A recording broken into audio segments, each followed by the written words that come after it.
Good morning, Mike. Thanks for joining us again. Good morning. Wanted to have a chat with you because obviously we spoke in the group a little while ago. And one of the things that we didn't discuss was your view of the academy, because obviously you're in charge of everything to do with the football side of the business. So I just wanted to talk to you about your thoughts on the young players coming through, the way that the academy is at the moment, and how you see things in the future. Yeah, it's interesting you say in charge of everything. I'd like to try and phrase it as helping to try and manage or supporting everybody in the football department. I mean, it's.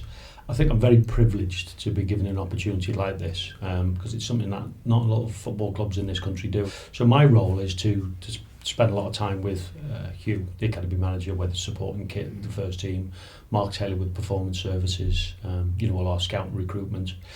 So rather than actually taking charge and trying to control everything, I think it's just trying to, I would say probably pull a strategy together which links it all together, which obviously the academy is a big part of. So when it comes to transfers, when it comes to being responsible for bringing players in, which you are along with Alistair and work very closely as a team doing that, there are a number of young players obviously that are coming to the end of their contract that may not have played as many games because of everything that we talked about in terms of their own progression. How do you keep those players happy? How do you keep those players, one, playing football, because that's all a young player wants to do, and two, to get them to be part of that philosophy going forward? Right. Players are always happy by two things, and sometimes it's both, sometimes it's one or the other. The contract they've got and what they earn, and the cynical side of me says that is the case, but it's not. Thankfully, it's not something I come across too often. And the second side of it, which the vast majority of footballers do partake, is are they playing football? We can only play 11 players, and keeping everybody happy as a squad is a real challenge, and that's at every age group. We're really fortunate that we've got owners and we've got a club that aren't forcing us to sell players. There's been a big investment in the club, and we don't want to sell any players. And we've realised that the lifeline of an important lifeline of this club is not just the players that we bring in. What we've done this summer, bringing in to give us an immediate impact in the first team, but how we bring young players through into the first team. It's always a challenge because players come to the end of the contract and now are advised by family members, they're advised by agents, they're advised by clubs. The heads are being turned because there's big lucrative deals being thrown their way. They can leave on compensation. There's no transfer fees, up to a certain age. Even if a young player is out of contract and is not a Bosman, there's still a compensation, but it's minimal. And presumably on players with shorter contracts, they see other players coming into the squad, other players being signed, so they see their chances of featuring dwindling. Yeah, so and that's the case, but and we understand that, and it's our job to work with players to show them what their pathway is. And part of that pathway is, right, we're going to send you out on loan for 6 months, and George Williams is a great example. Sadly went out with MK Dons, picked up an injury. And in virtually, the first few minutes of his experience, but that was part of a development plan where he was going into League One, getting game time, getting the experience of being in another place with a view to bringing him back.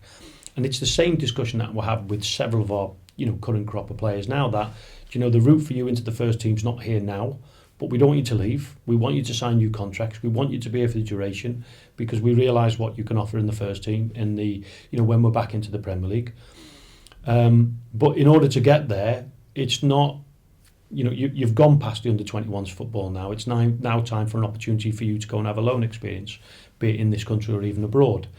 And that managed properly. But ultimately, you can't force players to sign a contract. Within a really, I'd call it cynical, and maybe it is, where the advice that players are being given is they've got riches elsewhere and there's a path of gold somewhere else for them to go and especially when they see their names linked in papers and people talking about them constantly. There are a lot of our players, younger players, whose names have been linked with a lot of very big clubs, and that has to have an impact. Yeah, absolutely. And quite frankly, some of the players are just not ready for our first team now. They're not ready for the first team in this league, and they're not ready for the first team in this league to get back into the Premier League. And they're also not ready to play week in, week out.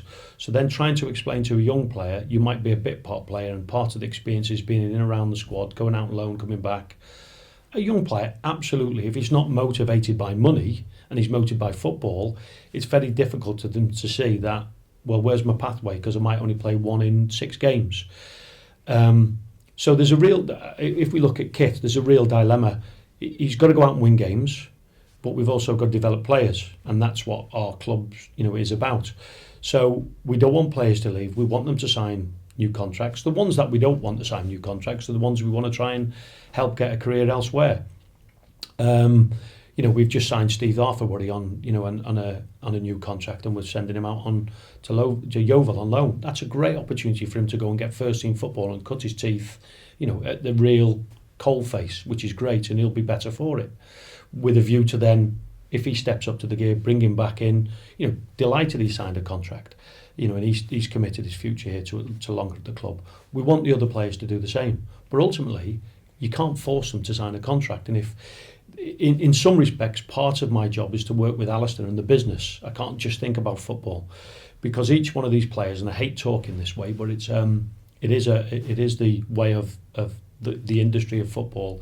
They're assets, and with the challenges of financial fair play, we either let these assets run down and leave for nothing, which we can do, but might not be in the best interest of the club and best interest of the player, or we can try and capitalise on them assets and reinvest whatever value we get back from the sales of them players back into the first team, albeit this summer. So if we sold a player for X amount of millions, that would then come back in to offset financial fair play.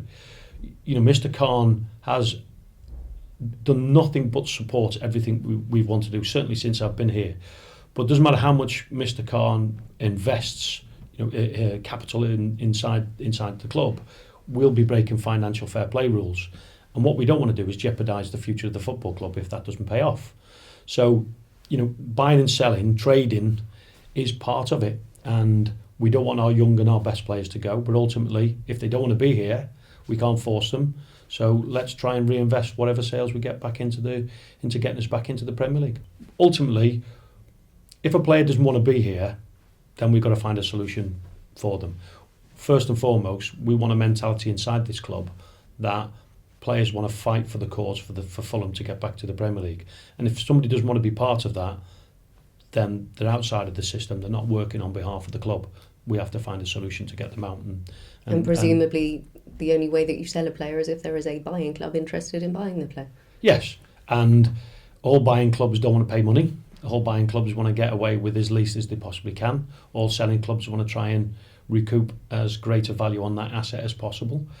And I hate talking in these terms in business, but it's really important in terms of how it works. We can't just go out and spend millions and millions on players and give them huge wages and transfer fees because we break financial fair play regulations. And ultimately, we've got responsibilities of custodians of this club to safeguard the future of the club. So we have to go and find players that want to be here, that we think are of benefit to being here and getting us back to the Premier League and fit within our financial structures. It sounds like a very tough thing to balance. And presumably you haven't had any time off, but are you still enjoying it? Yeah, it's brilliant. Yeah, how can you not enjoy working in football in an environment like this? This is a great building period for us, which I go back to the meeting that we're having on Friday with all the coaches. It's a succession planning meeting, so we have all the coaches in the room talking about what's our vision. From that vision, right, what's our philosophy? From that, what kind of players do we want to fit that philosophy? And ultimately, how are we going to coach them? And that sounds really simple, but bringing them all together and having the time to develop that in detail is really important. So as well as the transfer window activity, it's all the building work that we're putting behind the scenes and bringing everybody together, which is the exciting work that's going on. Thank you for talking to us, and hopefully we'll catch up very soon. Thank you.